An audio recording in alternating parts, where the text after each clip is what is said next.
to the Versa Business Tips Podcast. I'm your host, founder, and CEO of Versa Business Systems, Shaheen Mazloom. We are here with an entrepreneur today, serial entrepreneur, third generation from my understanding, big in the real estate game.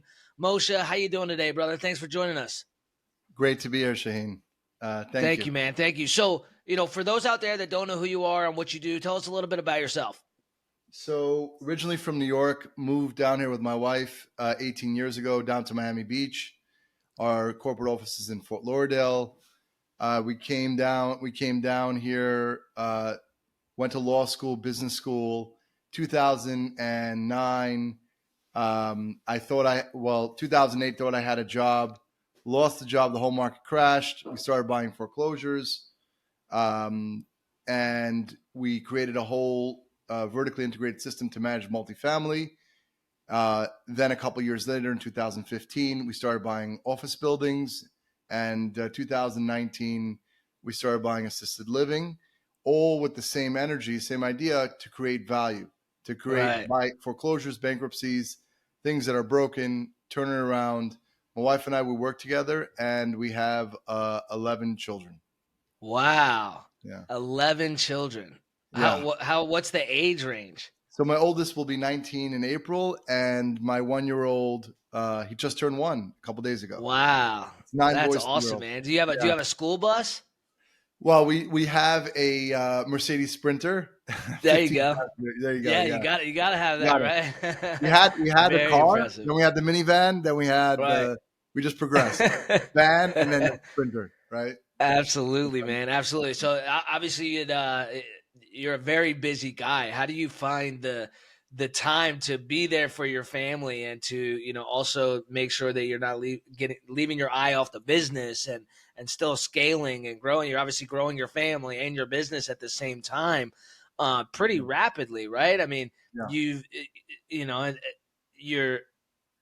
there's just so much I can't wait to find out. So tell us about that. How do you manage your time and really, so nothing goes to the side? So it is. So we had a certain point, we had about 7,000 units. We have a little over 4,000 units in 7 states. We have about 2 million square feet of office. So yeah, on the rapidly start, right? I don't, it's funny when we started, my wife's like, oh, let's just buy one building and I will just manage that.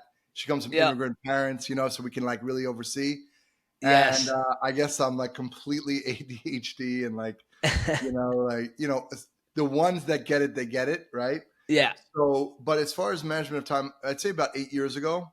Now, I told my wife, I said, in other words, I can work 60, 80 hours a week and you'll never see me. And, or we can hire somebody. And that's the hardest decision, right? Because startup compared to stabilize, compared to growth, different stages, because you really have to bifurcate your mind. You have to switch and you take on different roles. Then you become, right, as you become really, really big, you have to just set the vision and you have to drive, right? It's not like the day to day and you have to let go of those things. Yeah. Right. So we hired a CEO. Which is so hard to do. Extremely hard. And then the super hard thing is also my wife came into the business too. That first year, extremely hard because we were overlapping and we have our personal life. Right. So, but I do recommend it if you can get it right. Why? Just logistically, the dollars flow into the same pot. Right. Right. But you don't have an outside partner. So already you have a partner, the government, right? Right. It's business, right? And then you got to split the dollars with another partner that's going to a different family. Here, it all goes in the same family. And also real estate allows to defer. It has depreciation in different ways to defer your taxes. So you want as much dollars that you've earned to stay in the pot. Absolutely. That's the idea. Yeah. Absolutely. So you mentioned 2019 is when you started buying, commercial space, office buildings. Then 2020 happened. I'm assuming most of that was in Florida, so you were kind of okay. Was that a scary time for you guys? No, for sure. There have been different points in time, and what they say, that saying goes, if you never give up, you never fail. You'll never fail, right? You never fail. And that was extremely true. When COVID happened, it was unknown. It's kind of like how I feel Yeah. now. Some people could be the country in reality. Half the country voted for Biden and Right. half the country voted for Trump. Yeah. So, but what is it? It's new. It's unknown. What Yeah. is Trump going to do in his new term, in the second term? We don't Yeah. know. Same thing with COVID, right? I told Yeah. my wife, I said, there's no evictions. Yeah. People are not going to work, so they might not pay. We Yeah. don't know what's going to be. And if you're growing and you're choosing to be an entrepreneur, right? If you're choosing to do that, you will face chaos. You will Yes. face No matter things, what. I keep trying to no tell matter some of what. these startup Yeah, guys, no matter how yeah, big you get, you are yeah, always going to face problems. They're like, "Oh, but it's so hard. I can't get to the next level." I'm like, "Dude, you got to figure this out how to be okay with that, because no yeah, matter what level of success you get to, as an entrepreneur, your life is full of high highs and low lows, no matter yeah. what. I know I've There's interviewed a lot, nothing 100% secure, right?" 100%. And I'll tell you something, and this was so great learning. We've done almost 200 episodes on our podcast, Common Denominator, but speaking to Olympic athletes and the highest performers, and it's entrepreneurs, it's athletes, speaking to them. And what is it? You talk about the high highs and the low lows. It's hard, hard, hard, hard, and you don't even realize the win, right? You win the gold medal or that win. And then the next day you're back at that grind. So you have to Yeah. learn to enjoy, I guess, the insanity of it, because it's Yeah. against the bell curve It is. It's all the crazy way at when the end. you think Yeah, about it. Like, it really is crazy. You're like, what have you done lately? Right? yeah, Yesterday doesn't matter. It's all about today, right? Like, and the next yeah, day and the next day, right? It's yeah, constantly, and there's so many outlying factors that we have no control over, yeah. right? Like the We actually don't president, like control. the We actually don't control economy, and anything. yeah, The more we put it in mind. I was thinking about it earlier today. Um, it's becoming a chief adaptability officer, knowing, oh, 100%, there's another change. Change is certain. Change will always, be what's happening. It's yeah, not. it's inevitable, Yeah, I mean, more 100%, systems on the stuff that we can control, right? yes, In order to scale, that's the best. But I'm having all the time hard, direct conversations, holding myself accountable yeah, and my entire team accountable. This is what we're yeah. doing, right? Absolutely. I think a lot of it is to do with, like you said, having the hard conversations, even with yourself, right? Yep. Like, you've got to know at all times what you're struggling with and what you're doing well. Like, you've got to, and it's, as people, that's not a common thing, right? We always like to, for the most part, it's either we're one of those positive people that see the best in themselves, or a negative person that sees the worst. And you just got to have that honest, conversation with yourself, and bring yourself to account every single day. Yeah. You've got to show up every single day. You got to know what you got to tackle every day. It's funny. Even though this is extreme, but they say train to the extreme, and then everything else will be easy. So Yeah. with entrepreneurial endeavors, Elon Musk says it's like eating glass and staring off into the abyss. Right? I love that. I love that example. He's like, okay. So it's not. So again, it's not for the faint of heart. But you take ownership of your life and the possibility of freedom Yeah, to 100%.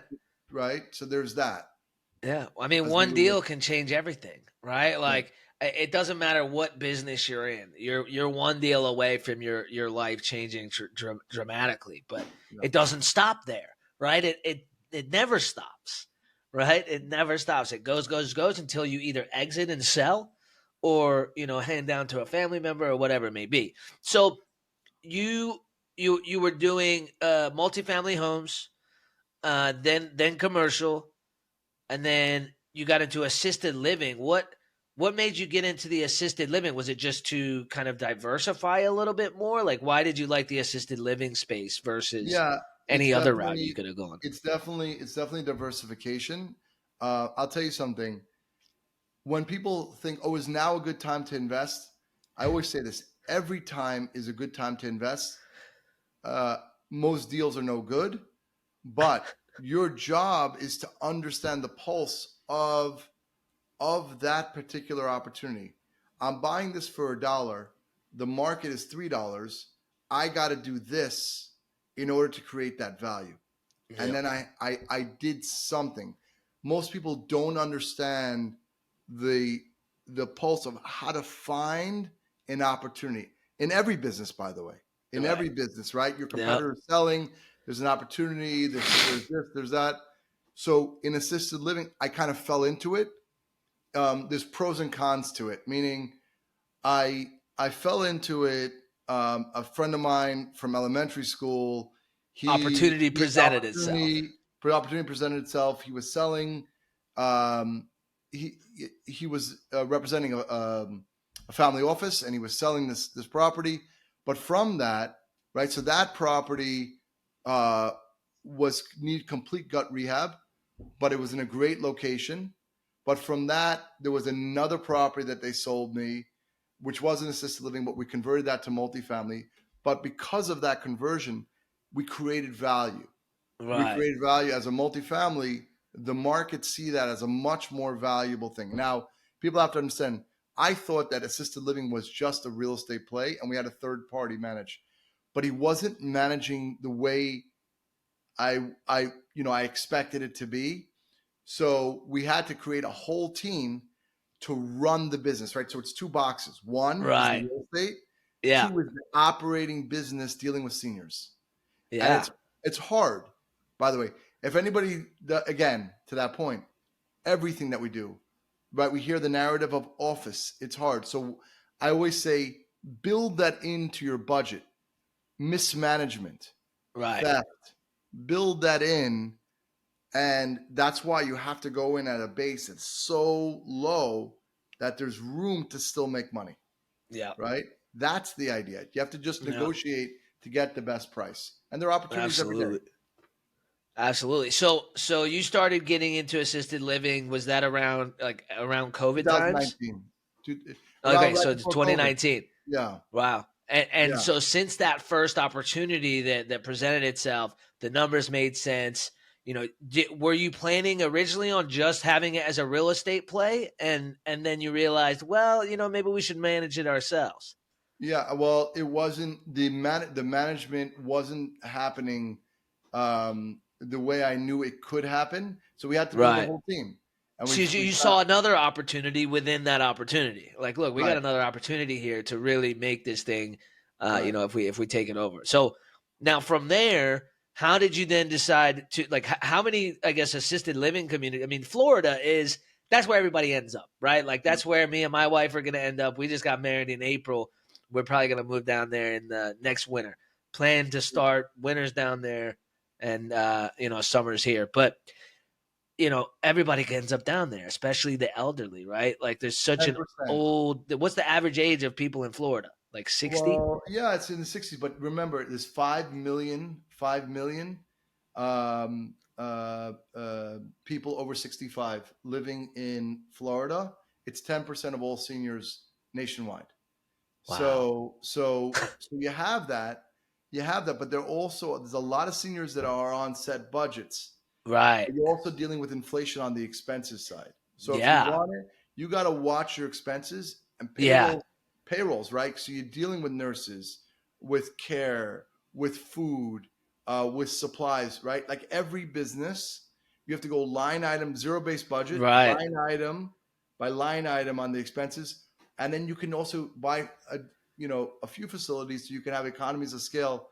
Like right now, speaking with my guys, we're buying raw food. Right now we have 3 facilities, right? Right. So we combine them together to go pit them with Cisco or with Cheney Right. Brothers, right? Right. And to try to, and each line item you have to get with an entrepreneurial business mind, the same way that people want you to pay them, people got to also pay you also on the receivables. It's like any business, right? It's like Right. any business, right? It's just good management. The profit comes in the corners. Good Yeah. management versus bad management over a long period of time. That's Yeah, what it is. absolutely. I like what you said, that the profits in the corners, because it's so true, right? There's a fine line between being a profitable business and not, right? Like there's very small things that can change to make the difference between a profitable company and not. And that's I think that's the exciting part about entrepreneurship for me. Like Mm. you can have a bad month, and then you go balls to the wall the next and you just crush it, right? Like, what are the difference between those months where you really crush it and those months that are just kind of skating by, right? And a lot of the times it's action, right? Like the more action we take, usually the more results we're going to get. Yeah. What keeps you going? I mean, you said you're at what, 7,000 doors right now? Well, we sold some. We're a little over Okay. 4,000 today, but we have about 2 million square feet of office. That's Again, right? crazy. I have it's two parts now that my kids are becoming adults, right? So it's my wife. We're married almost 20 years, and my kids, and showing them it's showing them Are they what involved it in the means. business now, like the ones that are My getting two older? older, yeah, Yeah. my 17 and almost 19-year-old are involved. Nice. They have their own business also, vending machine business, which Great. teaches them about income and expense, right? Some like Yeah. basics of business, but also people don't understand the movement of money. Again, you mentioned before, and I've seen it so many times. Oh, so you build it and then you sell the business. Nobody's thinking about the habits and rituals that you created while you were running the business. And I'll watch 6 months later, even less, and people didn't prepare emotionally what it means to not be doing the grind, right? And then you'll get into some trouble. You get into some other things, right? Because money can only do a couple things. It can sit under your bed. It can go Right. into the bank, right? It can go into the bank. Both of them are depreciating, right? Your purchase power. It's only about purchase power. Yep. You can Absolutely. buy a bond, which is paying 4%, whatever it is, which is also less than inflation. Okay. Yep. Or you can invest in the stock market, which is overpriced and it's betting on somebody else. Or Right. you can continue You bet while on you're yourself. healthy to bet on yourself. That's Yep. it. Right. Yep. So Couldn't agree what you do more. with the extra money, right? I tell people that have a job on Saturday nights, on Sundays, on the weekends, go FHA loan, right? 3% down. You Yep. buy your first fourplex and you live there for a year, right? Run down. I mean, starting action. You talk Right. about action. You're learning from Yeah. action. Of course, you're going to quote unquote fail. No. Right. How many things did I You can learn? learn. Yeah. No. In other words, is to, and I'll watch this also. I'll watch where people will have an exit. Well, people will have an exit and they don't trust anybody. It'll be like, it'll be like months. No, no, no. Great. Maybe some good, not great, some good Right. opportunities. And then they're tired with their money sitting in their account after a Yeah. year. And it'll be like, oh, my uncle Jim, he told me to invest over here without due diligence. They Right. wire $500,000 or whatever. Right. And all their savings for years and years, That's boom. crazy. And then 3 years later, it's litigation, right? Yep. I mean, I'll see Yep. that too. Yeah. Everything, right? You can't let your guard down and No. you have to be very self-aware and Yeah. understand, right? So you might as well invest in yourself and you might as well deal with headaches and problems and stuff that's on you and be accountable. Exactly, because then you have control of Yeah. it. Like Yeah. people ask me all the time. They're like, do you what do you invest with? What do you invest in? What do you invest in? What stocks should I buy? And I'm like, why are you asking me? I only invest in myself.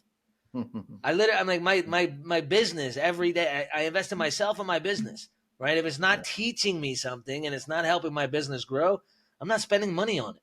Right. Sure, I'll take my wife to dinner here and there. We'll go on vacation. But besides that, if I can't write it off, I'm not spending it. If it's not going to help me grow my business, it's not going to help me grow personally, I'm not going to spend Yeah. it. Right.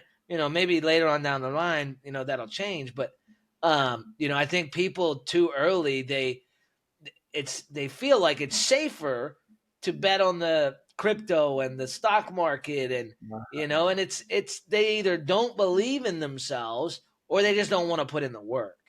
And I think a lot of the times it's the second.